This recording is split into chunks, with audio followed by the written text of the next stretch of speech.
شعب الایمان میں امام بہقی رحمۃ اللہ علیہ یہ روایت لائے ہیں کہ حضور صلی اللہ علیہ وسلم نے راتوں کے متعلق بھی ارشاد فرمایا کہ ان میں کون سی راتیں ایسی ہیں جس کی عبادت افضل ہے، تو آپ نے فرمایا کہ 5 راتیں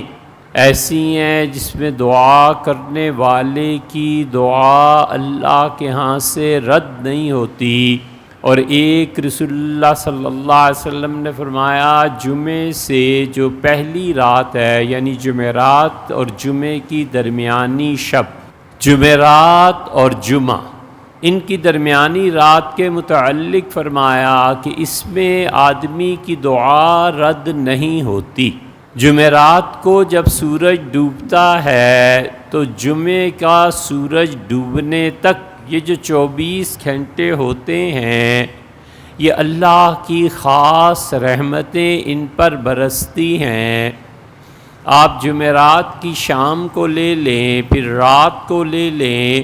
اس شام سے لے کے رات سے لے کے پھر جمعے تک ایک حدیث میں آیا ہے کہ جو رات ہے اس میں دعا قبول ہوتی ہے۔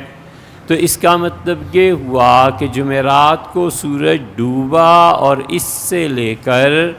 جمعے کی صبح صادق تک، صبح صادق ہو گئی تو یہ رات ہو گئی۔